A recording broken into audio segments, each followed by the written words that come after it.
जो कोशिश और काविश थी, उन्होंने डस्का के अवाम ने आज़ादाना मुनसिफाना इलेक्शन के ज़रिए उससे ज़मीन बोझ कर दिया। जो कैमरे की आंख ने देखा और वो रवायती वतीरा और हथकंडा इस जमात का रहा कि चोरी और फिर उसके बाद सीना जोरी, ये कोई नया रूप इनका आपके सामने नहीं आया। डस्का के इलेक्शन में इस शाही खानदान के सरकारी, जाती, दरबारी, हवारी और वो मुलाजमीन खसूसी तौर पे अपने नाना के वो ट्रेंड शुदा एक ऐसे सियासी यतीम जो ब्रीफ केस लेके कोयटा जज्जों का ज़मीर खरीदने गए थे, उन्हीं के नवासे ने वहाँ कैंप बना के जिस तरह ज़मीर फरोशी के लिए नोटों की बोरियों के मुंह खोले, जिस तरह गली गली फिर के इन्होंने अवाम की लूट मार से इकट्ठा किया गया सरमाया और वसाइल जो थे वो लोगों के ज़मीर खरीदने पे लुटाए, और मुसलसल हर यूनियन काउंसिल की सतह पे इनके एमपीएस, इनके एमएनएस और यहाँ तक कि इनकी सारी की सारी क़यादत ने मोर्चा जन हो के डस्के के हलके की एक एक गली और मोहल्ले पे कब्ज़ा किया। और पोलिंग वाले दिन जिस तरह से इन्होंने वहाँ मैदान जंग बना के पोलिंग कैंप्स में बैठ के राना सनाउल्ला जो सानिया मॉडल टाउन के मास्टरमाइंड है, उसने पुरअमन इलेक्शन के माहौल को पुरतशद्दद बनाने में जो किरदार अदा किया, उकसाया अवाम को, और जिसका नतीजा 2 कीमती जानें जो हैं वो चली गईं। मैं उनके लवाहकीन से भी इज़हार तज़ियत करती हूँ। आज अफसोस की बात यह है कि ये चोरों की नानी अवाम को एक दफ़ा फिर जो है हक़ाइक़ मसख़ करके झूठा और जहरीला प्रोपेगेंडा, इसके तोपों से जो गोले बरसाए जा रहे थे हुकूमत पे, उसमें इसने कहा कि ये गुंडागर्दी और फायरिंग जो थी वो हुकूमती कैंप से की गई। पूरी दुनिया ने देखा और सोशल मीडिया में वो वीडियो मौजूद है जिसमें नून लीग के कारकुनान, नून लीग की क़यादत, पीटीआई के उस पोलिंग हमारा जो एजेंट था उसको जिस तरह हमलावर हो के सीधी गोलियां मार के उसकी इन्होंने जान ली, और बाकी जो ज़ख्मी अभी पड़े हुए हैं, बजाय इसके कि ये शर्मिंदा हो कि ये नून लीग की कारस्तानियाँ जो हैं उन्होंने कल डस्का का इलेक्शन लहूलुहान करने के लिए जो प्लानिंग की थी उसमें वो किस हद तक कामयाब हुए। जो इन्होंने इलेक्शन के 360 पोलिंग स्टेशंस पे रिजल्ट्स को चैलेंज करते हुए उन पोलिंग स्टेशंस का नतीजा रुकवाने के लिए एप्लीकेशन दी जहां प्रिजाइडिंग ऑफिसर्स ताख़ीर से पहुंचे। आप भी जानते हैं 2018 के इलेक्शन को जो कवर करते रहे वो भी इस हकीकत से आगाह हैं कि राना तनवीर का इसी आरओ के तहत जो इलेक्शन का रिज़ल्ट था वो अगले दिन जाके डिक्लेयर हुआ था। ख्वाजा आसफ के इलेक्शन के नताइज भी आपके सामने हैं। और ये एक रवायती अमल होता है। 360 पोलिंग स्टेशंस में अगर किसी जगह कल के मौसम की धुंध आपके सामने थी, जो वहाँ रिपोर्टिंग कर रहे थे कि हाथ को हाथ दिखाई नहीं दे रहा था, और ये 45 किलोमीटर पे मुश्तमिल हल्का है, जिसकी आज खुद उसने तस्दीक की है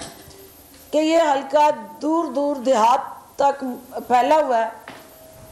और 3 सूबाई असम्बली के हल्के मिलके इस एक एनए के हल्के को जन्म देते हैं। तो वहाँ जो 21 पोलिंग स्टेशंस जो पसरूर तहसील के साथ जुड़े थे, वहाँ से अमले ने व्हाट्सएप के ज़रिए रिज़ल्ट अपने मुतलका आरओ को दिए, लेकिन वो बैग और थैले जो थे वो उन्होंने सहरी टाइम उनको पहुँचाए। और ये एक रूटीन प्रैक्टिस होती है हर इलेक्शन में। चंद पोलिंग के रिज़ल्ट जो हैं वो अपने प्रिजाइडिंग ऑफिसर्स की मजबूरियाँ, महकमाना मसाइल, ट्रांसपोर्ट की कमी और फिर मौसमी असरात, ये सारी चीज़ें मिल के उस पूरे प्रोसेस को डिले हुआ। मुझे आज 2 अहम चीज़ें आपसे शेयर करनी है। एक बात तो ये है कि अल्हम्दुलिल्लाह पाकिस्तान तहरीक-ए-इंसाफ के उम्मीदवार अली असद मल्ली साहब ने नस्ल दर नस्ल ग़ुलामी का जो तौक था डस्का के अवाम के गले में, उसको उतार फेंका। और पीटीआई जो है वो अब तक के जो नताइज 360 पोलिंग स्टेशन के प्रिजाइडिंग ऑफिसर और आरओस की मौजूदगी में मुरतब किए गए, उनके मुताबिक जो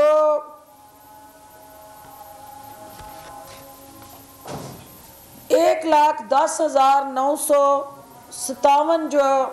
वोट हैं ये अली असद मल्ली साहब को मिले हैं। नौशीन जो उनकी मद्दे मुकाबल थी उनको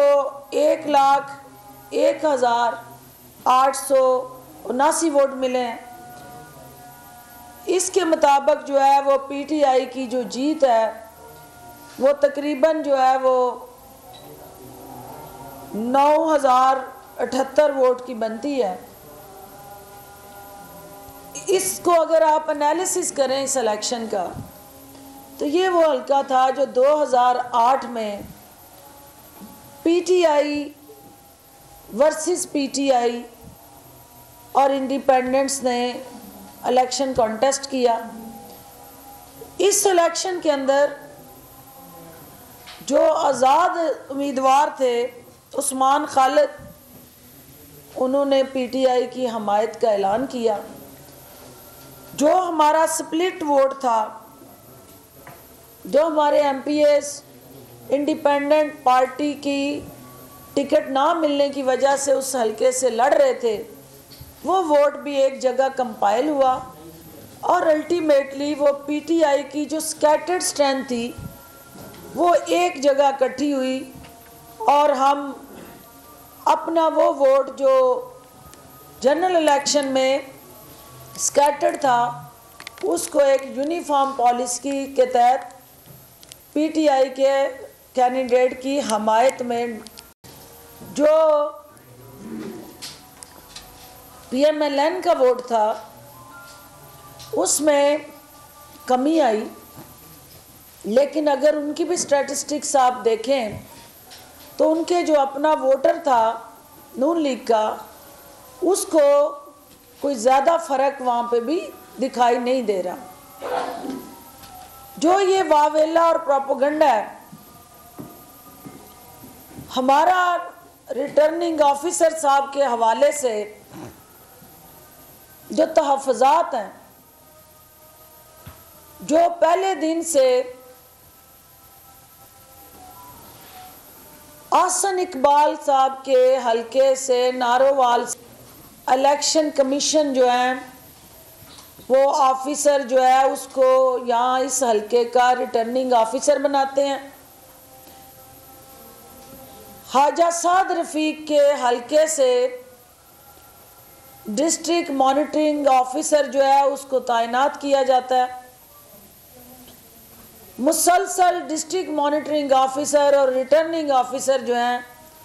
वो पीटीआई के कैंडिडेट्स और पीटीआई की जो लोकल लीडरशिप है उनके लिए मसाइल पैदा करते हैं।